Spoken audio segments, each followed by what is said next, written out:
Hello അസ്സലാമു അലൈക്കും. ഇന്നൊരു സ്പെഷ്യലായിട്ട് വളരെ ഈസി ആയിട്ടുള്ളൊരു സ്വീറ്റ് പുഡിംഗ് എന്ന് പറയാം, ഒരു സ്വീറ്റ് എന്ന് പറയാം. അതെങ്ങനെയാണ് ഉണ്ടാക്കുന്നത് ഞാൻ കാണിച്ചത്. ഇതൊരു ഹൈദരാബാദി പുഡിങ്ങാണ്, ആപ്രിക്കോട്ട് പുഡിങ്. കുബാനി ക മീറ്റ എന്നാണ് ഇതിൻ്റെ പേര്. അപ്പം ഇതിന് വേണ്ടിയിട്ട് 300 ഗ്രാം ആപ്രിക്കോട്ട് ആണ് എടുക്കുന്നത്. അപ്പോൾ അത് ആദ്യം ഓവർനൈറ്റ് സോക്ക് ചെയ്ത് വെക്കണം.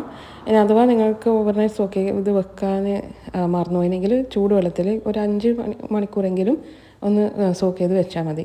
അത് കഴിഞ്ഞാൽ നമ്മൾ ബോയിലാക്കുന്നത് 1 ലിറ്റർ വെള്ളത്തിൽ തന്നെ ബോയിലാക്കിയും വേണം. കാരണം ഈ വെള്ളം നമ്മൾ കുറച്ച് കഴിഞ്ഞാൽ ഈ പുഡിങ്ങിന് വേണ്ടിയിട്ട് ആവശ്യത്തിന് ഉപയോഗിക്കുന്നതാണ്.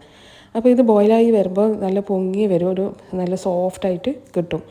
അപ്പോൾ അത് സോഫ്റ്റായി കഴിഞ്ഞാലാണ് അത് മാറ്റി വെച്ചിട്ട് ആ വെള്ളം മാറ്റി വെക്കണേ. എന്നിട്ട് അതിൻ്റെ ഉള്ളിലുള്ള കുരു നമ്മൾ സീഡുണ്ടല്ലോ, ആ കുരു എടുത്തിട്ട് മാറ്റി വെക്കണം. കാരണം അതും ഞങ്ങൾ ഇതിൽ സ്വീറ്റിന് ഉപയോഗിക്കുന്നുണ്ട്. അപ്പോൾ അത് വലിയ പണിയൊന്നുമില്ല. നമ്മൾ ഈത്തപ്പഴത്തിൻ്റെ എല്ലാം കുരു കളയുന്ന പോലെ തന്നെ ഇതും ഇതിൻ്റെ കുരു എടുത്തിട്ട്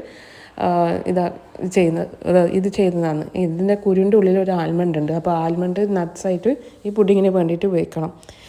അപ്പോൾ ഇത് 300 ഗ്രാം അളവിൽ എന്ന് പറയുമ്പം നമുക്കിപ്പം ചെറിയൊരു ക്വാണ്ടിറ്റിയാണ് ഞാനിപ്പോൾ ഇവിടെ ചെയ്യുന്നത്. അപ്പോൾ നിങ്ങൾക്ക് കുറച്ചധികം ചെയ്യണമെങ്കിൽ എല്ലാം ഡബിളാക്കിയിട്ട് എടുത്താൽ മതി.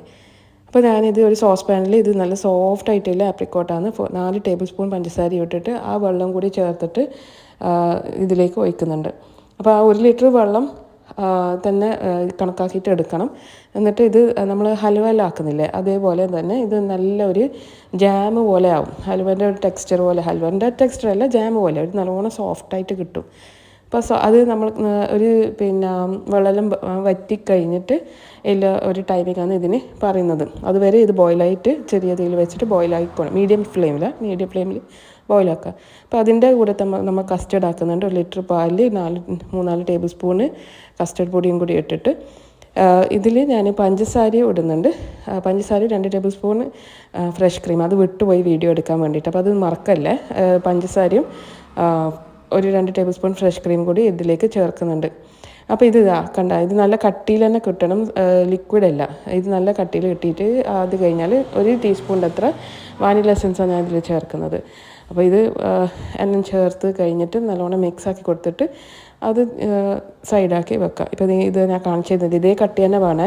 ലൂസായി കഴിഞ്ഞാൽ പിന്നെ അത് പുഡിങ്ങിൻ്റെ ടെക്സ്ചറിലേക്ക് വരില്ല. ഇപ്പോൾ ഞാനത് ആക്കി കഴിഞ്ഞിട്ട് ഞാനിവിടെ ഓരോന്നായിട്ട് കുത്തിയെടുക്കുന്നത്. ഇത് കുറച്ച് പണിയാണ്, ഇതേ കുറച്ച് പണിയായിട്ടേ ഉള്ളൂ. ആരെങ്കിലും സഹായിക്കാനുണ്ടെങ്കിൽ കുട്ടികളെ കൊണ്ട് ചെയ്യിപ്പിച്ചാലും മതി. എന്നിട്ട് ഇത് എടുത്തിട്ട് ആൽമണ്ട് അതിൻ്റെ ഉള്ളിലത്തെ സീഡ് ഉണ്ടല്ലോ അതിങ്ങനെ എടുക്കാം. ഇത് ചെറിയ കുഞ്ഞ് ആൽമണ്ടാണ്. പിന്നെ കുറച്ച് പൊടിച്ചിട്ട് ഞാൻ നമ്മളെ ആപ്രിക്കോട്ടിൻ്റെ ഇത് ആക്കി വെച്ചിട്ടുണ്ടല്ലോ അതിലേക്കും ഞാൻ ഇട്ടിട്ടുണ്ട് ഒന്ന് കടിക്കാൻ വേണ്ടിയിട്ട്. അപ്പോൾ ഇത് ഒരു ചെറിയ ട്രെയിലാണ് ഞാൻ എടുത്തിട്ടുള്ളത്. ചെറിയ ക്വാണ്ടിറ്റിയിലാണ് ആക്കുന്നത്, 300 ഗ്രാമിൻ്റെ ക്വാണ്ടിറ്റിയിലാണ് ഇതാക്കുന്നത്. ഇതിപ്പോൾ നല്ല സോഫ്റ്റായിട്ടുള്ള ആപ്രിക്കോട്ടായിട്ടുണ്ട്. അടിപൊളി ടേസ്റ്റാണിത്. പിന്നെ ഹൈദരാബാദി സ്പെഷ്യൽ ഡിഷാണിത്. അപ്പം ചെറിയ തോതിൽ ഞാനിപ്പോൾ ഇഫ്താറിന് വേണ്ടിയിട്ട് ആക്കിയതാണ്. അപ്പോൾ ഇത് ട്രെയിലേക്ക് ഇങ്ങനെ സ്പ്രെഡാക്കി കൊടുക്കാം. നിങ്ങളുടെ ഡെക്കറേഷനും നിങ്ങളുടെ സെർവിങ് എല്ലാം നിങ്ങളുടെ ഇഷ്ടത്തിന് നിങ്ങൾക്ക് ചെയ്യാം. അപ്പോൾ ഞാനിപ്പോൾ ചെറിയ ട്രെയിൽ വെച്ചിട്ടാണ് ഇത് ചെയ്തിട്ടുള്ളത്. എന്നിട്ട് ഞാൻ എന്ത് ചെയ്തു, നമ്മളാക്കി വെച്ച കസ്റ്റേർഡ് ഉണ്ടല്ലോ അതിങ്ങനെ മേലേക്ക് ഇങ്ങനെ ഇതിപ്പോൾ കട്ടി തന്നെയായിരുന്നു. ഇതിപ്പോൾ എന്താ പറയുക, മുറിക്കുന്ന ഭാഗം അങ്ങനത്തെ കട്ടിയല്ല, പക്ഷെ നമുക്ക് നല്ല രീതിയിൽ ഐസ്ക്രീമും അല്ല, അതിൻ്റെക്കാളും നല്ല കട്ടിയിൽ തന്നെ നമുക്കിത് കിട്ടും. ഇത് നല്ല സ്പ്രെഡ് ഈവനാക്കി കൊടുത്തിട്ട് നല്ലോണം തണുപ്പിക്കുക. ഏറ്റവും നല്ലത് എന്താണെന്ന് വെച്ചാൽ ഇത് ചെയ്തിട്ട് തലേത്തെ ദിവസം തന്നെ ചെയ്തിട്ട് ഫ്രിഡ്ജിൽ വെക്കുന്നത് നല്ലോണം തണുത്ത് കഴിഞ്ഞാൽ അടിപൊളി പുഡിങ്ങാണ്.